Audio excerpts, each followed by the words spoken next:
अच्छा जी, आज हम न्यूक्लियर रिएक्शन को पढ़ेंगे। न्यूक्लियर फिजिक्स में सेकेंड ईयर का टॉपिक है।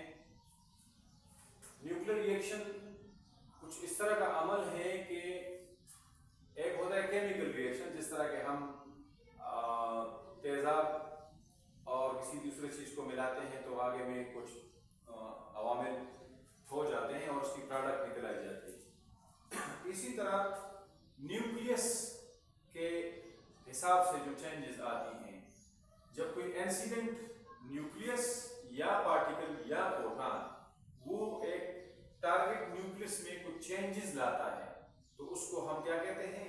उसको न्यूक्लियर रिएक्शन कहते हैं। इंसिडेंट न्यूक्लियस भी हो सकता है, पार्टिकल भी हो सकता है और प्रोटॉन भी हो सकता है। और रिएक्शन को शुरू करने के लिए जो प्रोब होता है या प्रोजेक्टाइल होता है तो वो एनर्जेटिक होना चाहिए। मतलब अगर न्यूट्रॉन है, अल्फा है या कोई दूसरा गेमा है तो उसके लिए एनर्जी की जरूरत होती है। तो nucleons are added, removed and rearranged within target nucleus. Target nucleus में आप न्यूक्लियन ऐड भी कर सकते हैं, उसको रीअरेंज भी कर सकते हैं और वो टारगेट न्यूक्लियस से रिमूव भी हो सकते हैं। तो ये एक जनरल रिएक्शन है। ए ये प्रोजेक्टाइल है, एक्स जो है ये टारगेट न्यूक्लियस है और ये प्रोडक्ट है और ये आउटगोइंग पार्टिकल है। ठीक है, ये जो डाटर न्यूक्लियाई है, मतलब डाटर न्यूक्लियस जो बनती है या जो प्रोडक्ट न्यूक्लियस बनता है वो है, और ये पेरेंट है और ये जो हमारे पास है ये पार्टिकल बन जाता है।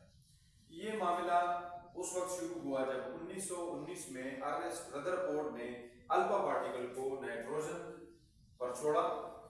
एनर्जेटिक पार्टिकल था, तो यहाँ ऑक्सीजन बना और प्रोटॉन निकल आया और कुछ एनर्जी निकल आई। इस न्यूक्लियर रिएक्शन की एनर्जी इसके रेस्ट मास इसके परख के बराबर होती है।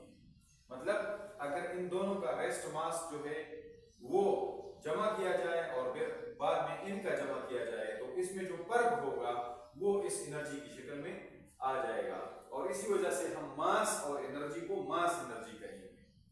अगर किसी रिएक्शन में Q पॉजिटिव आ गया यानी एनर्जी रिलीज हो गई तो वो हमारे पास एक्सोथर्मिक रिएक्शन होगा, और अगर किसी रिएक्शन के लिए Q नेगेटिव आ गया तो वो एंडोथर्मिक रिएक्शन होगा।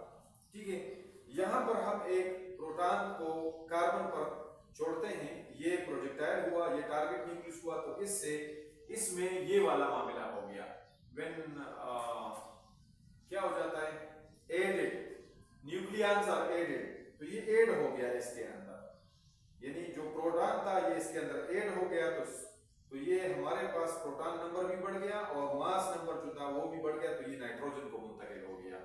और एक गेमा, ये चूंकि एक्साइटेड न्यूक्लियस था तो हमारे पास डी एक्साइट होने के बाद गेमा एनर्जी वाला प्रोटॉन निकल आया। इसी तरह अगर हम एक न्यूट्रॉन को इस एटम पर छोड़ते हैं, इस एलिमेंट पर, तो ये लिथियम बन जाता है और ये इसकी एटॉमिक नंबर डिफरेंट हो जाती है और एक अल्फा पार्टिकल निकल आता है हमारे पास।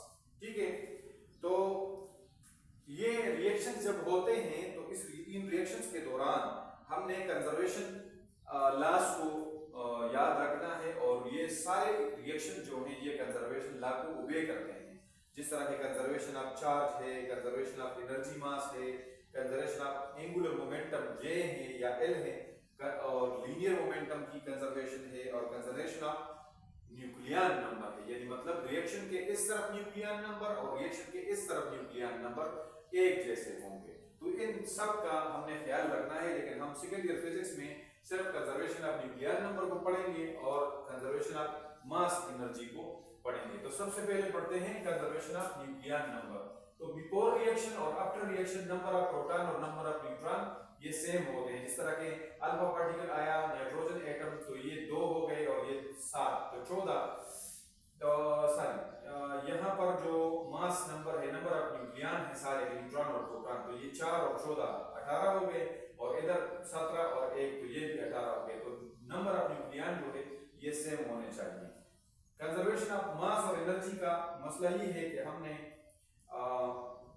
एटॉमिक मास यूनिट में सब चीजों का अलग-अलग करना है। Mass number of different from the atomic masses this difference provides binding energy to ligand. जो हमारे पास एनर्जी निकल आती है या असल में वो एनर्जी मौजूद होती है न्यूक्लियन को इकट्ठा रखने के लिए। जिस तरह के हमारे पास इन दो अल्फा पार्टिकल और नाइट्रोजन का जो एटॉमिक मास यूनिट में वैल्यू है 18.00567 और इधर आ जाता है 18.00695 यू। तो ये जो माइनस वैल्यू आ गई ये असल में ये इससे निकल आई ना, अल्फा पार्टिकल से निकल आई, प्रोटॉन निकल आया और जो अमाउंट रिलीज हो गई तो ये अल्फा पार्टिकल के टूटने की वजह से वो अमाउंट रिलीज हो गई। वो मास जो है वो जो यहाँ पर जो एनर्जी है वो मास की शक्ल में तब्दील हो गई, क्योंकि ये थोड़ा सा ज्यादा है। अगर हम इधर देखें तो 0056 है और ये 0069 है, तो ये बकदरे 0.00128 यू इतना ये मास ज्यादा आ गया। तो ये क्यों ज्यादा आ गया? क्योंकि यहाँ पर जो बाइंडिंग एनर्जी थी वो यहाँ पर मास को कन्वर्ट हो गई।